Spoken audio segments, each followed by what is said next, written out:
Segundo livro do Reis 20, verso 1 diz: naquele tempo, Ezequias ficou doente e quase morreu.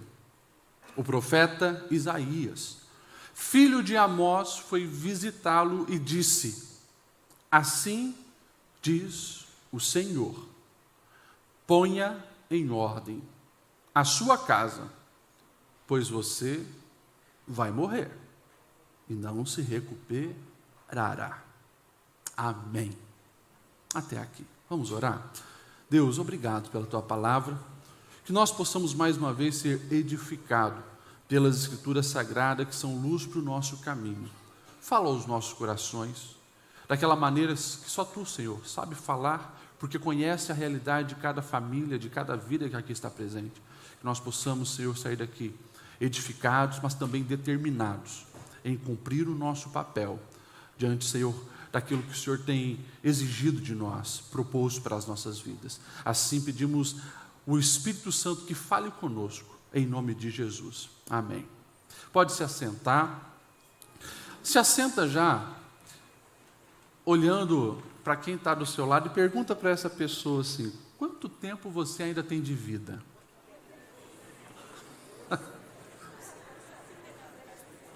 O pastor Lediel está doido, né? Que pergunta é essa? Não tem resposta. Alguns falaram: olha, no mínimo 50 anos. Quanto tempo você tem de vida? Deixa eu fazer uma outra pergunta. Agora é uma pergunta retórica, você não precisa responder. Mas quanto tempo você precisa para implementar os seus projetos? Quanto tempo você ainda precisa para implementar os seus projetos? Eu gostaria de trazer uma reflexão sobre esse tema. Põe a tua casa em ordem, que é o que Deus vai falar para Ezequias. Ponha a tua casa em ordem, porque morrerás. Gente, que dificuldade, né? Deus se manifesta para você. Você está com o coração aberto para ouvir a voz do Senhor, e de repente Ele dá uma dessa. Põe a tua casa em ordem, porque você vai morrer. É claro que nós, olhando por essa lógica, parece de uma maneira muito brusca. Mas deixa eu falar uma coisa para você. Alguém aqui acredita que a sua vida vai ser eterna aqui nessa terra? Não. Todos nós sabemos que teremos um fim na jornada terrena. Porquanto, nós precisamos refletir como nós estamos vivendo, o que nós estamos fazendo com os dias que temos, com a vida que temos. Eu gostaria de falar a respeito de alguns assuntos, mas principalmente sobre família e sobre aquilo que eu ministrei falando aqui na apresentação do Noah para os pais, que os filhos são herança do Senhor. O que nós estamos fazendo com essa herança? Nesse período eleitoral eu encontrei alguns pais frustrados, alguns pais crentes, alguns pais que estão anos na igreja. Pastor, como a política traz alguns temas para a gente discutir, eu fiquei assustado com a mentalidade do meu filho adolescente, da minha filha adolescente, porque ele pensa totalmente o contrário da gente. Pastor, eu não sabia que o meu filho é a favor do aborto, eu não sabia que a minha filha é a favor da legalização da maconha, e os pais apavorados, identificando, claro, que em algum momento, nesse período que os meninos deram uma esticada, houve alguma falha. E claro, tudo isso precisa gerar uma reflexão muito importante para a maneira que nós estamos vivendo e nos portando. A história de Ezequias é uma história também que pode muito nos agregar e nos ensinar. Eu não sei se você já leu todas as histórias, relatos que nós temos do rei Ezequias, mas você vai encontrar um pouco da história dele no livro dos reis, Segundas Reis, você vai encontrar um pouco da história dele lá em Crônicas, e até no livro do profeta Isaías, profeta messiânico, você vai encontrar um pouco da história do rei Ezequias. E interessante, pensa num homem crente, Pensa num homem que conhecia o Senhor, um dos melhores reis de Israel, sem dúvida nenhuma. Ele é aquele rei que, algum tempo atrás, tinha vivido uma das experiências mais singulares e maravilhosas concernente ao Senhor dos exércitos intervindo. Porque o rei Senaqueribe vai lá, desafia, porque o povo da Síria tinha um exército enorme, desafia o povo de Judá, desafia Ezequias, e Ezequias é aquele que diz para o povo: nós devemos confiar no Senhor. Fizemos a nossa parte, cercamos os muros, nós tiramos as fontes de águas que têm ao redor, nós cavamos um túnel, nós temos a nossa água, agora nós precisamos confiar no Senhor. E chamava o povo para confiar no Senhor e tal. E Deus respondeu a Ezequias, mandando um anjo, e aí você começa já a meditar o poder que tem um anjo do Senhor. Matou mais de 100.000 homens do exército inimigo. Um anjo. Um negócio absurdo. Viveu experiências com Deus de uma maneira maravilhosa. Ezequias foi um rei que se posicionou para obedecer a lei de Moisés, acabou com a idolatria, acabou com a prostituição idólatra, acabou com os postes ídolos, acabou com a adoração a falsos deuses, vivia uma vida certa. E de repente o Senhor chega para ele e diz: Ezequias, põe a sua casa em ordem, porque você vai morrer. E daí sabe o que acontece? Muito interessante. Esse homem, rei, depois que o profeta Isaías vai e entrega esse recado para ele, ele vira para a parede e começa a chorar. E ele começa a fazer uma oração muito sincera, meio desesperadora. Deus, eu tenho sido fiel ao Senhor. Eu acabei com a idolatria no nosso território. Eu tenho incentivado o povo a te adorar. Eu tenho procurado viver segundo os preceitos da lei de Moisés. E daí o Senhor fica com misericórdia. Eu acho isso tremendo. Porque Deus tinha acabado de mandar Isaías entregar esse recado, mas uma oração que ele fez de coração mudou a situação. Olha aí. Tem alguém que ainda crê no poder da oração? Amém? Glória a Deus. Eu creio no poder da oração. E uma oração de coração mexeu com o coração de Deus. E o texto diz que o profeta Isaías nem estava longe, estava saindo. Deus diz: ô Isaías, volta lá. Fala para Ezequias que eu vou dar mais uns anos aí para ele. Se a gente faz os cálculos, Ezequias tinha mais ou menos, nessa época, 39 anos de idade. Novo. Quem com 39 anos está pronto para morrer? Estou com 38 e quero ver até os 100. Nem penso em morte ainda. Temos que estar preparados, mas 39 anos. E daí o profeta Isaías volta e diz: Deus ouviu a sua oração.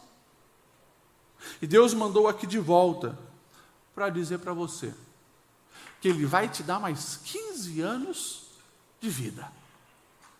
Tá bom? 15 anos? Amém. Para quem ia morrer, 15 anos está bom.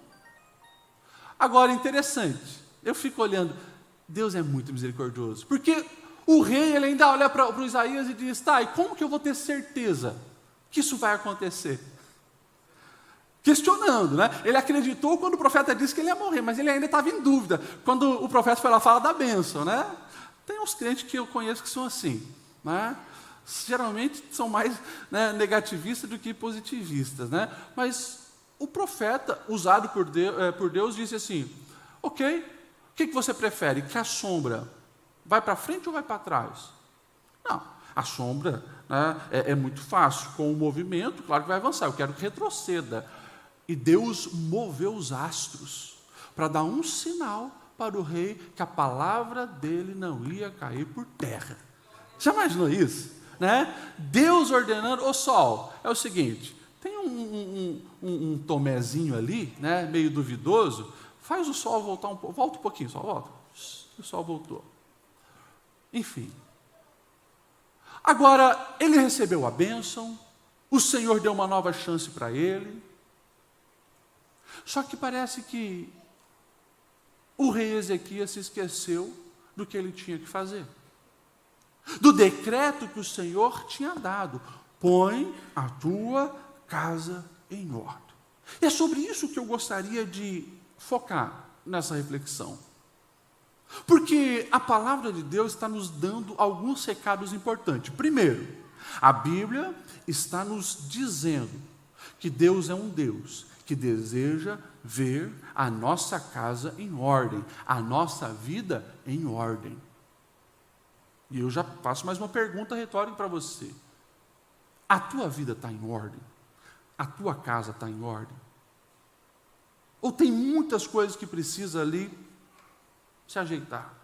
Quando nós olhamos a criação, lá no início, a Bíblia vai dizer que a terra era sem forma e vazia, e Deus, pela sua palavra, foi colocando ordem. Deus é um Deus organizado. Tanto que lá na frente, Paulo ele vai escrever à igreja de Corinto, parecia que estava meio bagunçado algumas coisas, né? Muito falatório e tal. Ele vai dizer para que o culto deveria acontecer com ordem e com decência. Deus é um Deus de ordem. Agora, interessante, porque Deus é bem específico para Ezequias: a tua casa. Parece que o reino estava legal. A fase que Ezequias vivia com o povo era uma fase boa. Depois do que aconteceu com Senaqueribe e o exército da Síria, os inimigos estavam todos com medo deles. Então, não tinha riscos de segurança muito intensos e graves nesse momento. O governo estava ok, as finanças estavam ok, estava tudo em ordem.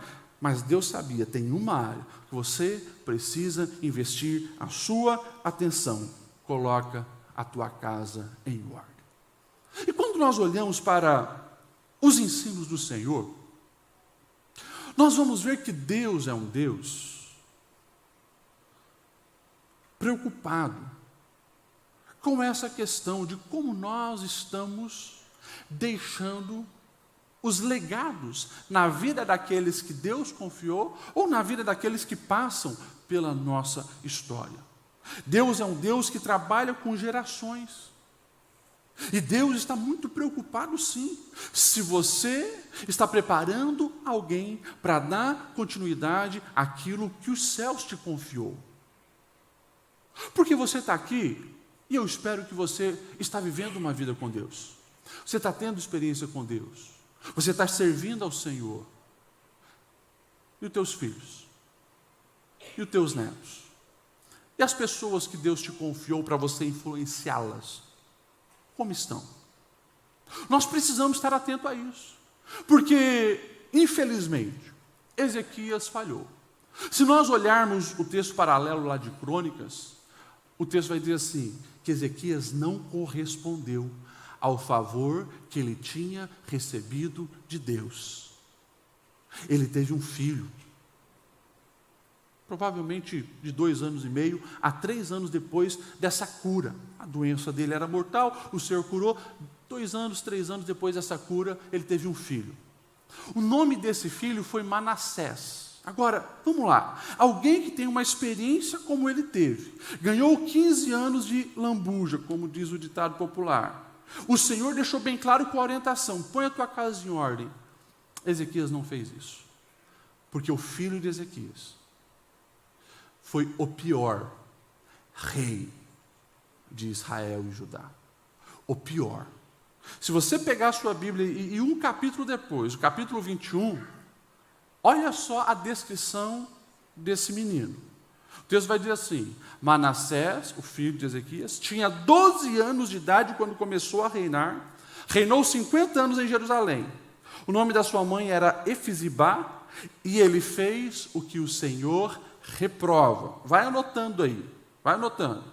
Ele fez o que o Senhor reprova, imitando as práticas detestáveis das nações que o Senhor havia expulsado diante de Israel. Ou seja, começou a importar de novo para dentro de Israel o lixo da idolatria, da prostituição que estava do lado de fora. Reconstruiu altares idólatras que o seu pai Ezequias havia demolido, e também ergueu altares a Baal, e fez postes sagrados para Aserá, como fizera Acabe, o rei de Israel. E daí, olha só, nós temos um menino que já não tem, na descrição dele, uma ligação de imitação do pai. Pelo contrário, ele fez tudo que o pai não tinha feito, mas ele imitou, e daí surge o nome de um dos reis terríveis de Israel, Acabe. Imitou Acabe. E olha só a continuação. Inclinou-se diante de todos os exércitos celestes e lhe prestou culto. A astrologia já era muito presente nesse tempo. E ele começou a crer nessas questões dos astros e fazia culto às estrelas. Construiu altares no templo do Senhor, no qual ele havia dito que em Jerusalém eu porei o meu nome. Não, ele não fez isso.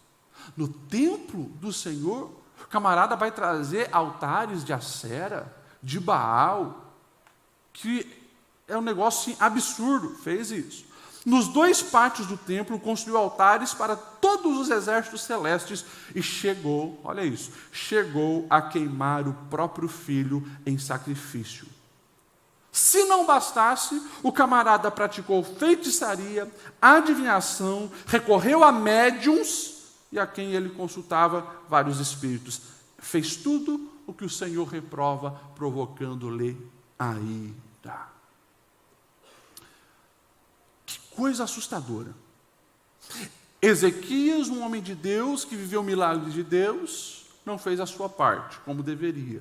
O menino com 12 anos assume o trono, está todo depravado, distorcido e imoral, e compromete tudo.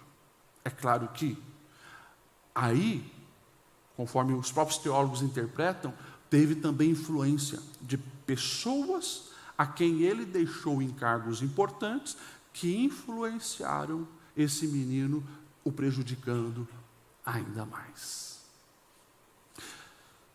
Nós precisamos estar atentos a essa realidade da vida de Ezequias, porque a Bíblia nos traz essas histórias para que venhamos aprender.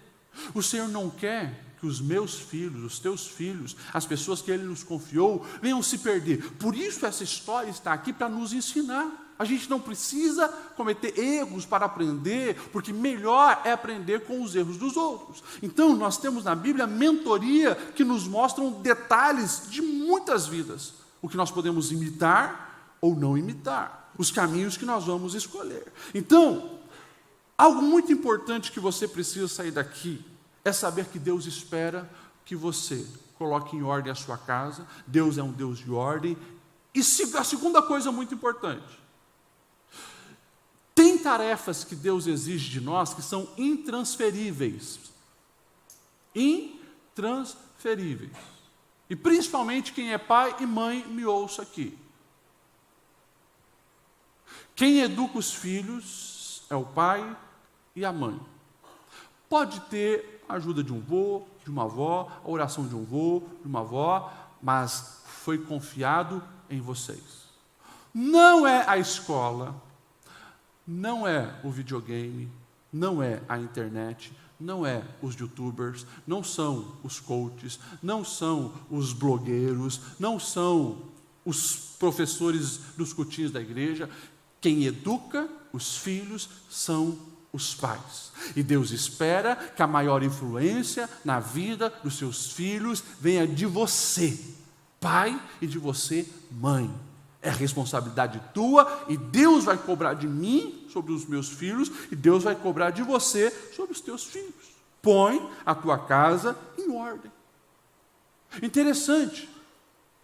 E saia daqui entendendo essa verdade. Deus, Ele faz o impossível quando a gente não pode fazer. Mas tem responsabilidades que é minha e sua.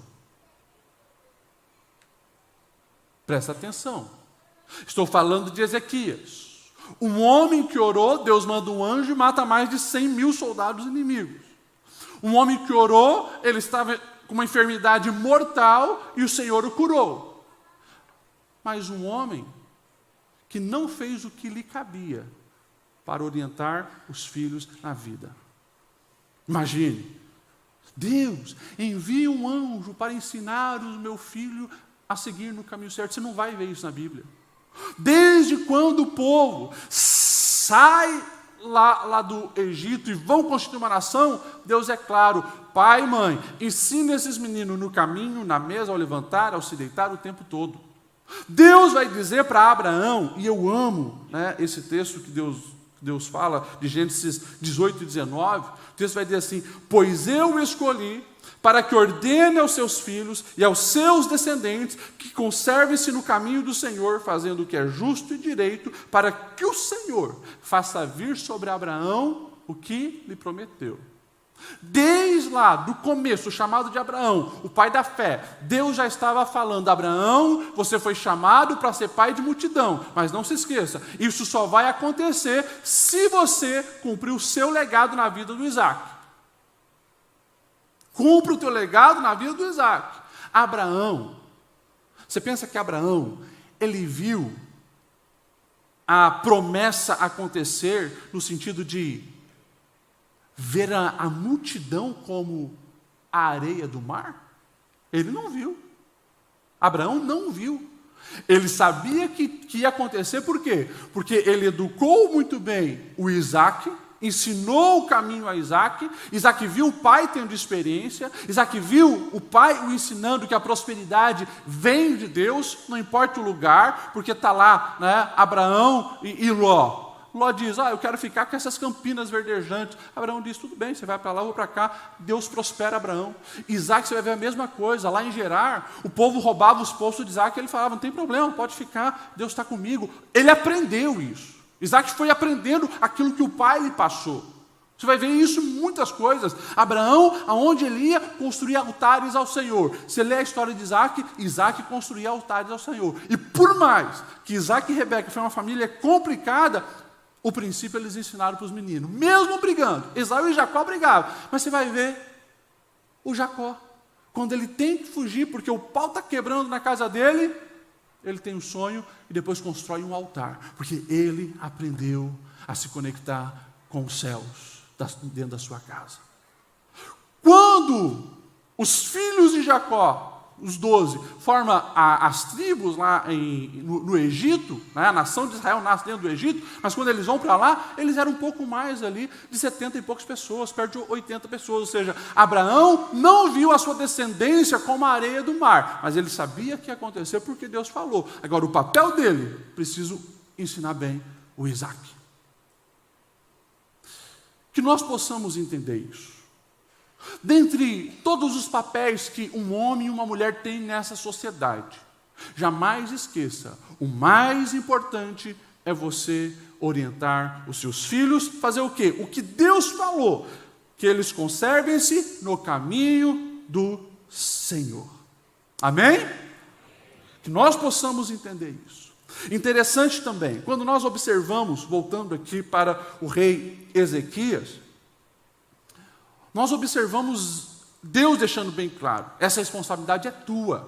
Eu sou o Deus que envia o anjo, eu sou o Deus que cura doenças que a medicina não pode curar. Agora, Ezequias, esse papel é seu, esse papel é tua responsabilidade. E aqui deixa eu lançar também algumas perguntas reflexivas para você. Você tem compreendido o teu papel na vida dos teus filhos? Marido, você tem cuidado do coração da tua esposa? Esposa, você tem cuidado do coração do seu marido? Esse é teu papel. Você tem cuidado da sua casa? Você tem colocado ordem nas finanças da sua casa, na espiritualidade da sua casa, na gestão da sua casa? As coisas estão ordeiras lá? Nós precisamos levar isso a sério. E daí aconteceu o seguinte, presta atenção nisso para você não cair também nesse erro de Ezequias. Ezequias se curou, estava bem, a vida estava acontecendo. Poxa, veio um menino, Manassés. A Babilônia estava crescendo muito como império nesse momento. Quando chega-se, tempos depois, a notícia para o rei da Babilônia, que o rei de Jerusalém estava para morrer, mas foi curado, ele manda mensageiros com um presente. Mensageiros, né? Com um presente. E Ezequias, nesses anos que ele tinha, parece que ficou bobo, orgulhoso. Quando ele viu, poxa, o rei da Babilônia, o império que mais cresce, que mais está bombando, mandou presente para mim, e ele recebeu os caras muito bem. os mensageiros. Vem cá, olha aqui. Quanto ouro que eu tenho aqui. Vem, dá uma olhada nessa sala. Olha o tanto de taças. Olha os escudos dourados. Olha essas lanças. Vem ver o meu arsenal particular. E foi mostrando, mostrou tudo. Mostrou tudo. Mostrou lá as Ferrari, as Lamborghini, mostrou tudo. De repente o profeta Isaías, enviado por Deus, vai lá e pergunta: ô Ezequias, quem que eram esses camaradas que estavam aí? Mensageiros do rei da Babilônia que vieram me honrar. Trouxeram um presente para mim. Olha só o que o profeta Isaías vai dizer, verso 16 e 18, capítulo 20. Ouça a palavra do Senhor. Um dia, tudo o que se encontra em seu palácio, bem como tudo o que os seus antepassados acumularam até hoje, será levado para a Babilônia. Nada restará, diz o Senhor. Alguns dos seus próprios descendentes serão levados e eles se tornarão eunucos no palácio da Babilônia. Olha a palavra. Você ficaria feliz com essa palavra, sim ou não? Não, peraí. Quer dizer que vai chegar um dia onde a Babilônia vai vir nos derrotar, vai saquear todos os nossos bens, tudo que os meus antepassados acumularam, eles vão levar, e inclusive vão levar a nossa descendência para ser eunuco na Babilônia? É isso mesmo. Mas olha só no verso 19, que tristeza a reação de Ezequias. Respondeu Ezequias ao profeta: boa é essa palavra que o Senhor anunciaste, pois ele entendeu que durante a sua vida haveria paz e segurança. Olha só, o profeta disse: olha, vai chegar um tempo aonde os babilônios vão vir e vão levar tudo. E ele entendeu: peraí, haverá um tempo, então quer dizer que não é no meu reinado? Então, se não é enquanto eu estou vivo, está tudo bem. Os outros, como diz o ditado, que se lasquem.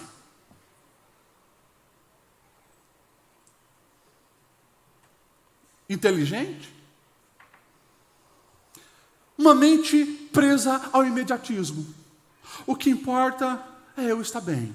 Uma mente egoísta, mas despreocupado com a próxima geração. E deixa eu falar uma coisa para você. Deus é um Deus geracional. Deus quer ver sim a nossa geração sendo abençoada, mas não fique limitado aqui. Deus deseja que os nossos filhos, os nossos netos, os nossos bisnetos conheçam Ele, vivam as suas promessas e sejam intensos na busca do Senhor, porque o que Deus tem para mim não termina em mim, o que Deus tem para cada um de nós não termina em nós. Precisamos passar para frente.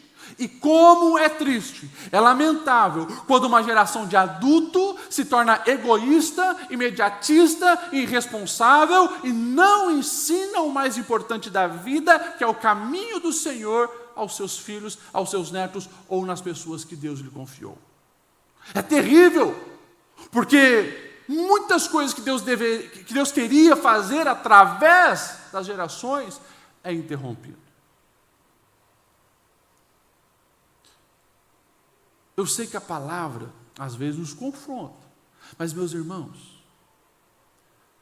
para pensar no seu dia a dia. Para pensar na sua vida. Entre todos os papéis que você exerce. Você tem dedicado o tempo necessário para preparar a próxima geração? Pastor, eu ainda não tenho filhos. Você tem um sobrinho. Pastor, meus filhos já são adultos, eu tenho um monte de netos. Então, os netos são responsabilidade tua também. Claro que o teu papel agora é muito mais de oração e intercessão do que de própria instrução, que é responsabilidade dos pais. Mas você tem que estar ali. Nós não podemos negligenciar isso. E eu abro parênteses para fazer uma aplicação até para dentro da igreja. Que, às vezes, as transições geracionais geram complexidade dentro da igreja, né? Pessoas de mais idade, pastor Lediel, esses jovens quando tocam é muita bateria, né? Esse negócio agora de abaixar a luz, eu sempre digo, a gente precisa tolerar. Claro, a essência do evangelho jamais nós vamos mexer, Mas nas mudanças de cultura, costumes, a gente precisa saber ponderar. Eu sempre digo, quem é mais experiente na vida, os jovens ou os idosos? Se espera que os adultos tenham um posicionamento mais maduro, para tolerar a geração que está vindo aí. E claro, precisamos ensinar essa geração que está vindo aí, também a respeitar e honrar os irmãos mais idosos. Mas é assim, quantos irmãos que eu já atendi e choramos junto, porque é aquela mente radical. Não pode nada, não pode isso, não pode aquilo, você bateria na igreja, tal. E a pergunta que muitas vezes fazia, onde estão seus netos? Onde estão seus filhos? Tudo desviado. Tudo desviado. Por quê? Aquela mentalidade. Não aprendeu a tolerar o que pode se tolerar. E às vezes se tornou mais parecidos com o farisaísmo do que com o próprio Cristo, que ficou na porta e não deixava ninguém entrar.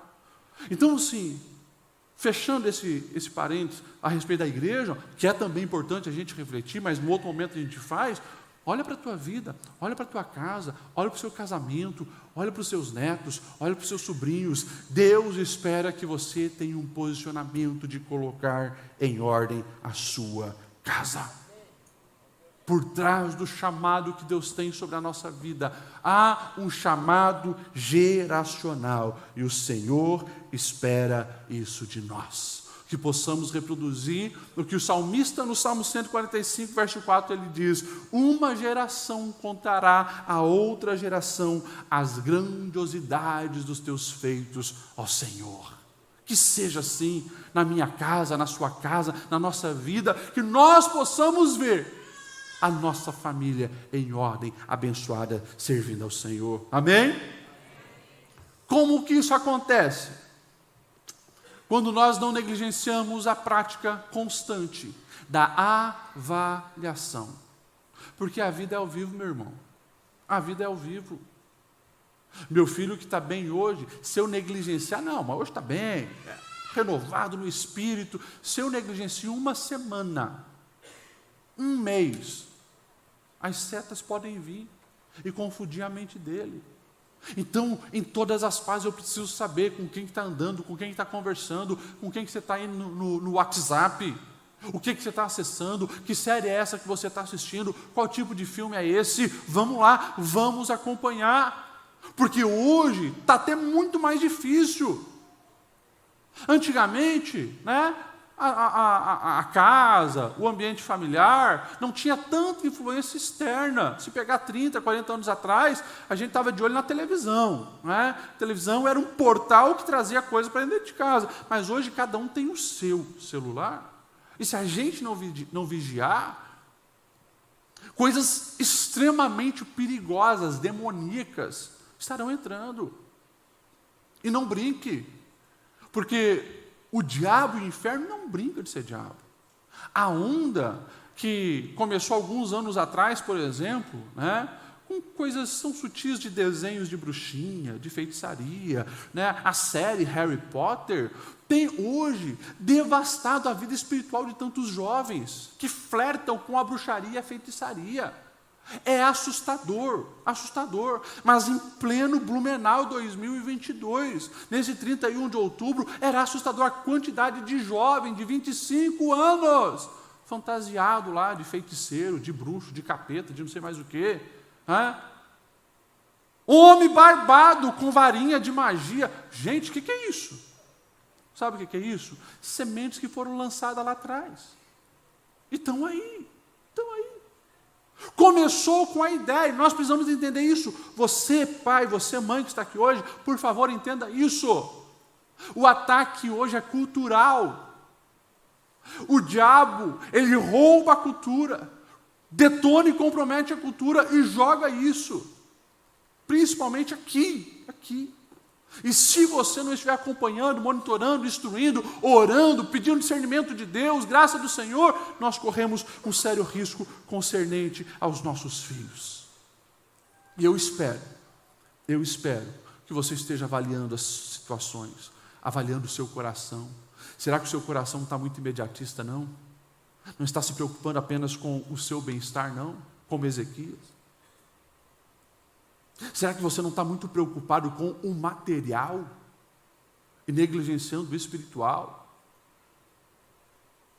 Será que você não está mais preocupado com o exterior do seu filho do que com a alma dele? Porque ele está lá com Nike no pé de R$2.000, calça de marca, roupa de marca, joias, tudo, o iPhone 14 na mão, mas ele ainda não aprendeu a orar. Ele não sabe o que é batismo no Espírito Santo. Ele nem conhece o que é a pessoa do Espírito Santo. Então nós precisamos fazer avaliação. Sem avaliação constante, o erro não é detectado. E quando a gente olha para a instrução, o texto é bem claro. Não é, Ezequias, vai chegar um dia onde você vai ter que colocar a sua casa em ordem. Não, é para hoje, é agora. Põe a tua casa em ordem. Ou seja, é agora, é hoje. Eu preciso saber o que está acontecendo hoje na minha casa e vamos corrigir os erros do problema. Interessante, você pega as versões, A NVI diz, ponha em ordem a sua casa. A revista Almeida atualizada, põe em ordem a tua casa. A corrigida, ordena a tua casa. A Nova Tradução da Linguagem de hoje, ponha as suas coisas em ordem. Ou seja, todas elas trazem para o presente. Não está falando de algo futuro, é agora, é hoje. Nós precisamos começar a organizar o que precisa ser organizado hoje. E também, é a sua casa. É a sua. Não é a casa do vizinho. Não é a casa do cunhado. Não é a casa do fulano. Porque a gente é expert em detectar problema na vida dos outros. Mas às vezes enxergar o nosso problema, a nossa realidade. O que tem de mãe que só coloca defeito na vida dos outros. Meu Deus, o filho daquela é assim, o filho daquele outro, e não consegue ver a sua realidade. Então, é você, é agora, é já. Os profetas o tempo todo eles estão alertando sobre isso. Quando nós vamos para Ageu é aquele profeta que chama o povo dizendo assim, considerai o vosso caminho, dá uma olhada em como vocês estão vivendo a vida, gente. Para que vocês estejam alinhados com a vontade do Senhor. E quando a gente olha para essa palavra, nós somos confrontados. E nós somos chocados.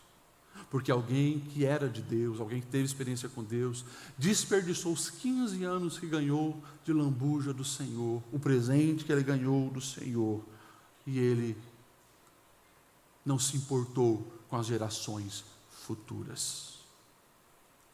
Mas ainda bem que essa palavra chegou até nós, ainda bem que hoje está sendo pregada aqui, porque o Senhor fala conosco, nos chamando a abrir os olhos, a enxergar muitas vezes aquilo que nós estamos empurrando com a barriga. Meus irmãos, o ano está findando, temos aí mais 1 mês e meio, dá de fazer muita coisa ainda esse ano. Olha para a sua vida, para a sua casa, para os seus filhos, para o seu casamento, para os seus projetos, como é que foi esse ano? Mas quando você projetar os próximos dias, e principalmente o ano que vem, você não pode negligenciar essa ordenança do Senhor. Põe a sua casa em ordem. Vamos voltar à pergunta que eu introduzi essa reflexão. Quanto tempo você ainda tem?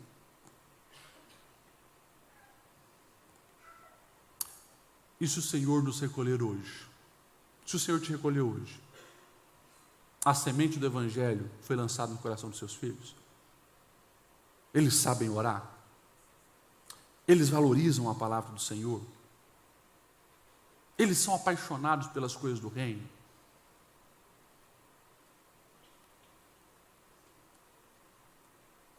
A vida é como um vapor. Há 2 domingos atrás de manhã eu pregava sobre isso. Antes que seja tarde demais. Então é hoje. É hoje.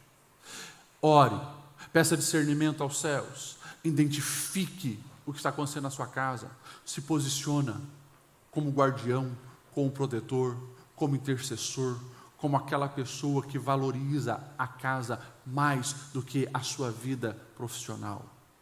Você dá o melhor para a sua família e não o resto. O teu melhor não pode ser sempre colocado só aonde você trabalha. Faça tudo com excelência, mas não entregue o bagaço da sua vida para a sua família. Você precisa ali estar fortalecido, animado para colocar a sua casa em ordem. Isso glorifica o Senhor e isso faz com que os projetos de Deus estejam sobre a sua vida, porque não existe verdadeiro sucesso sem sucessor. Você pode ser como um Ezequias. Até deixou financeiramente tudo redondinho, até deixou questão governamental tudo redondinho, mas veio alguém que não aprendeu nada e botou tudo por água abaixo. Então que nós possamos receber essa palavra do Senhor e tomar um posicionamento. Amém? Vamos se colocar em pé para nós orarmos? Eu quero orar pela sua vida e quero orar pela sua família. Você entendeu o recado de Deus? E o Senhor nos chama para colocar a nossa vida em ordem. Talvez você está aqui, você é solteiro. Eu quero ver, cadê os solteiros da nossa igreja? Levanta a mão. Glória a Deus. Quantos solteiros estão aqui que querem casar? Levanta a mão. Dá uma olhada, jovem. Olha ao redor. Amém. Vai se preparando. Porque você precisa entender uma coisa muito importante. Tudo que você está ouvindo aqui é para agregar sobre a sua vida. Não vai acontecer uma mágica quando esse anel dourado entrar na sua mão. Agora eu sou crente de verdade. Agora eu vou orar. Não. Você já entendeu que você precisa estar fortalecido no Senhor. E Deus depois vai fazer com que você casar, diga amém. Vai te dar filhos. E você está aí bem instruído sobre o seu papel em cada fase na vida dos seus filhos. Deixa eu ver os casados e os pais que estão aqui. Cadê os pais e as mães? Glória a Deus. Você ama o seu filho? Amém? Amém? Amém? Você está cuidando bem dele?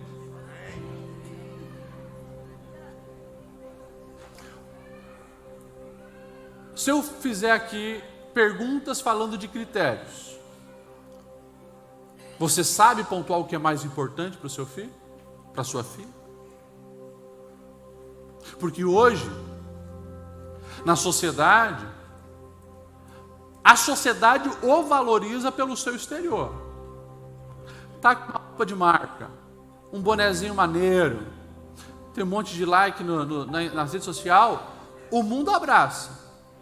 Só que o que é uma vida de 70, 80 anos aqui comparada à eternidade? Não é nada. Que o meu filho, se preciso for, não use roupa de marca. Se preciso for, que não ande nos melhores carros.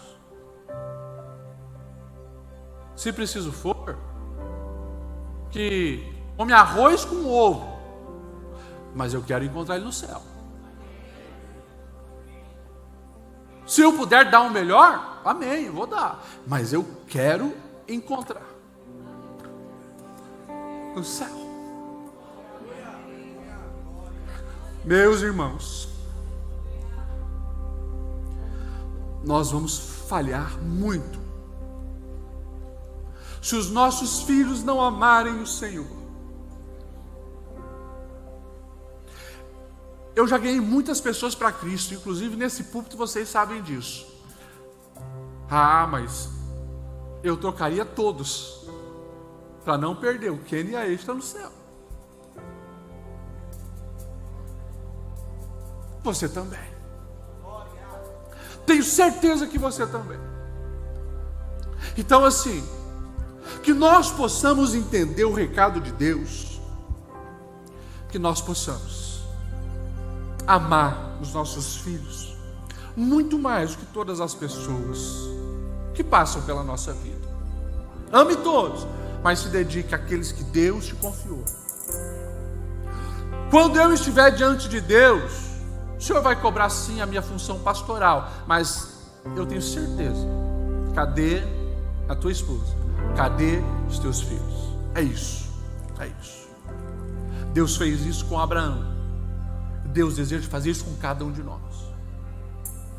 Pastor, os meus filhos estão desviados. Eu tenho convidado eles para ir para a igreja. Você não pode baixar a guarda em momento nenhum. Você tem que entrar nessa guerra. Você tem que jejuar. Você tem que chorar na presença do Senhor. Você tem que fazer campanha de madrugada. Eu estou fazendo, pastor, já há 10 anos, não importa. Não pare nunca. Você precisa ver os resultados. Não para. Pastor, a minha preocupação é com os meus netos. Ora, ensina, educa. Nós estamos com um projeto na igreja, avós discipulando os netos, porque nós descobrimos que tem uma infinidade de avós que os pais estão trabalhando e eles ficam com o neto num período, porque a creche é só meio período. Olha que oportunidade, vô e vó, que Deus te deu. Nossa. Então, meus irmãos, que nós possamos entender o chamado dos céus sobre nós. Põe a tua casa em ordem. Isso vai trazer satisfação para a sua vida, plenitude para a sua alma. O propósito começa a tomar uma dimensão mais clara. E daí você vai ver que o trabalho que você diz que para fazer um almoço em família, a carne está tão cara, você vai ver que isso não é nada comparado ao investimento de ter a família ao redor de uma mesa, contar uns casos, rir junto, orar junto. Você vai ver que as coisas que parecem simples da vida são o que mais agrega e fortalece os vínculos.